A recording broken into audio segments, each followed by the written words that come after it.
جادو کی تاریخ کئی ہزار سالوں پر محیط ہے۔ واقعات کے غیر فطری طور پر ظہور پذیر لانے کا فن جادو ہے۔ یہ علم ہر زمانے میں ہر قوم کے افراد کے عقیدے میں داخل رہا ہے اور مختلف اشخاص ہر جگہ اس کا دعویٰ کرتے چلے آئے ہیں۔ قدیم مصر کے پجاری اسی دعوے پر اپنی عبادت اور مذہب کی بنیاد رکھتے تھے۔ تاریخ میں ہمیں دو فرشتوں کا حوالہ بھی ملتا ہے جو لوگوں کو جادو سکھایا کرتے تھے۔ یہ دونوں فرشتے ہاروت اور ماروت کے نام سے مشہور ہیں۔ ہاروت ماروت کے متعلق کچھ روایات مشہور ہیں، لیکن بنیادی طور پر دو طرح کی روایات زیادہ ملتی ہیں۔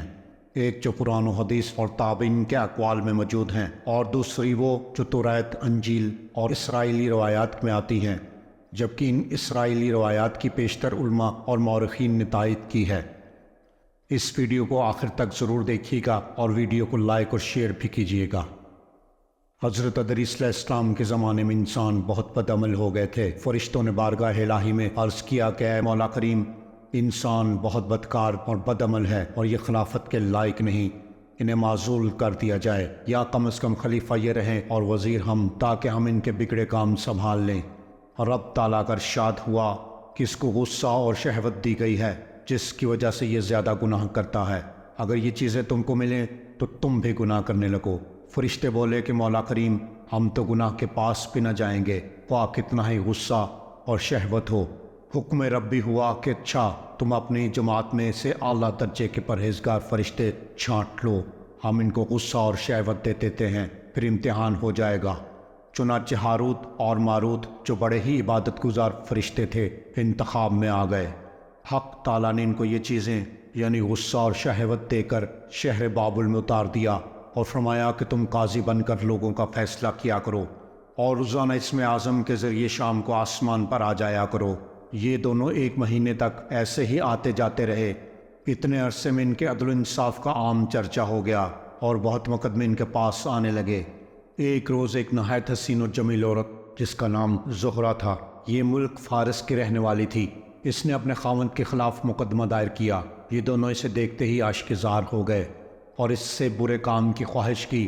اس نے کہا، میرا دین کچھ اور ہے اور تمہارا دین کچھ اور اختلاف ہوتے ہوئے یہ نہیں ہو سکتا۔ نیز میرا شوہر بہت غیرت مند ہے، اگر اسے خبر لگ گئی تو مجھے قتل کر دے گا، لہٰذا پہلے تو آپ میرے بت کو سجدہ کرو، پھر میرے شوہر کو قتل کرو، پھر میں تمہاری اور تم میرے۔ انہوں نے انکار کر دیا اور وہ چلی گئی، مگر ان کے دل میں اس کے عشق کی آگ بھڑک گئی۔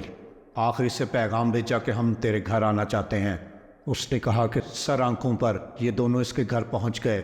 اس نے اپنے آپ کو آراستہ کیا اور ان سے بولی، یا تو آپ لوگ مجھے اسم اعظم سکھا دیں، یا بت کو سجدہ کریں، یا شوہر کو قتل کریں، یا شراب پی لیں۔ انہوں نے سوچا کہ اسم اعظم اسرار الہی ہے، اس کو ظاہر کرنا بہت ظلم ہے، بت پرستی کرنا شرک ہے اور قتل حق العباد ہے۔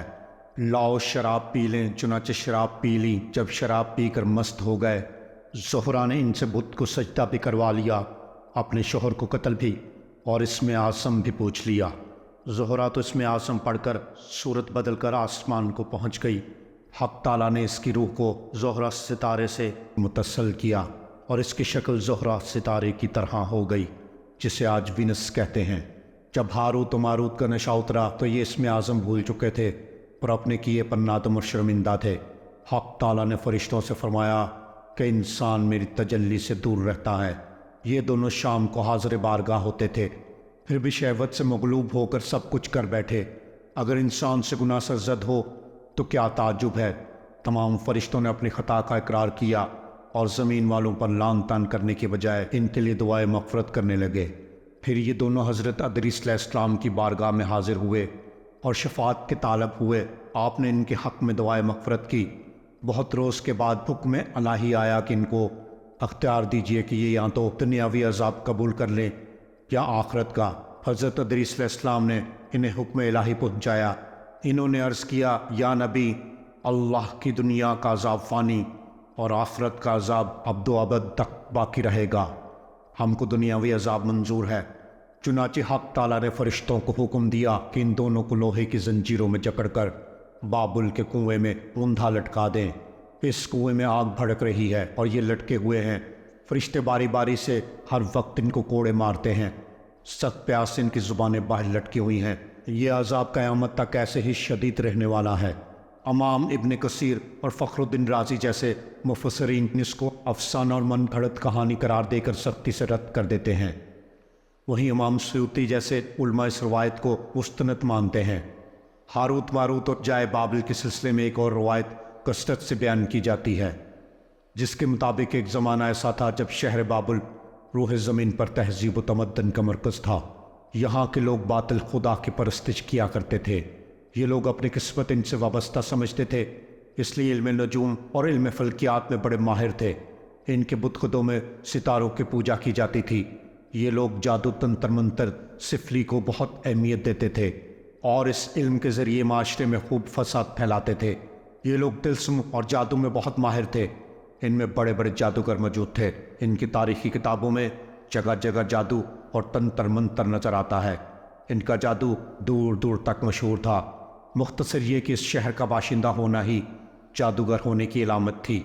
جب حضرت سلیمان علیہ السلام کی حکومت آئی تو آپ نے ان لوگوں کو اس شرکی عمل سے روکا اور ان کی سحر اور جادو کی کتابوں کو ایک جگہ جمع کر کے اپنی عظیم کرسی کے نیچے دفن کر دیا تاکہ اس فتنہ انگیز علم کا جڑ سے خاتمہ ہو جائے۔ جب سلیمان علیہ السلام کی وفات ہوئی تو شیطان نے ان کتابوں کو دوبارہ کھود کر نکالا اور لوگوں سے کہا کہ سلیمان پیغمبر نہ تھا بلکہ ان کتابوں کے ذریعے حکومت کرتا تھا، لہٰذا ہوا میں اڑنا اور جنات پر قابو۔ سلیمان علیہ السلام کے غیر معمولی معجزات دراصل جادو اور سفلی علم کا عمل تھا۔ بنی اسرائیل نے اس کی پیروی کی اور ان کتابوں کو دوبارہ پڑھنا شروع کر دیا، لہٰذا دوبارہ یہ شر انگیز علم اس قوم میں سرایت کر گیا۔ اللہ سبحانہ تعالیٰ نے سلیمان علیہ السلام پر لگائے گئے الزام اور تہمت کی نفی کرتے ہوئے سورہ بقرہ میں فرمایا، اور انہوں نے اس چیز کی پیروی کی جو شیطان سلیمان کی بادشاہت کے وقت پڑھتے تھے، اور سلیمان نے کفر نہیں کیا تھا لیکن شیطان نے کیا۔ لوگوں کو جادو سکھاتے تھے اور اس چیز کو بھی جو شہر بابل میں ہاروت ماروت دو فرشتوں پر اتارا گیا تھا، اور وہ کسی کو نہ سکھاتے تھے جب تک کہ یہ نہ کہتے تھے کہ ہم تو صرف آزمائش کے لیے ہیں، تو کافر نہ بن۔ لہٰذا یہ سحر کا علم بابل میں عام ہو گیا اور لوگوں کی تکلیف اور پریشانی کا باعث بن گیا، تو اللہ نے دو فرشتوں کو انسانی صورت میں معمور کیا کہ وہ جادو کے عوامل اور اسے باطل کرنے کا طریقہ لوگوں کو سکھائیں تاکہ وہ جادوگروں کے فساد اور شر سے محفوظ رہ سکیں، لیکن یہ تعلیمات غلط مقصد کے لیے بھی استعمال ہو سکتی تھیں۔ لہٰذا وہ فرشتے لوگوں کو تنبیہ کرتے تھے اور ان کے لیے صراحتاً کہتے تھے کہ یہ تمہارے لیے ایک طرح کی آزمائش ہے، لیکن پھر بھی وہ لوگ ایسے کاموں میں پڑ گئے جو انسانوں کے لیے ضرر اور نقصان کا باعث تھا۔ بعض عربی داستانوں میں اس کنویں کا ذکر بھی ملتا ہے جہاں کئی لوگ پہنچے اور ہاروت ماروت سے ملاقات کر کے جادو کا علم سیکھا، جبکہ بعض مورخین کا کہنا ہے کہ عراق کے شہر حلہ کے قریب ایک کھنڈر میں موجود قدیم کنواں ہے جہاں سے بابل کی سرحد شروع ہوتی تھی۔ یہ اس کنویں کو جائے بابل قرار دیتے ہیں۔ بہرحال اس سے پتہ چلتا ہے کہ جادو ٹونا اور سفلی علوم اللہ کے نزدیک بڑے گناہ کا علم ہے، جس سے انسانوں میں فساد اور شرپسندی بڑھتی ہے اور انسانی معاشرہ برباد اور تباہ ہو جاتا ہے۔ اے اللہ ہمیں پاکیزہ اور شر سے محفوظ زندگی عطا فرما، آمین۔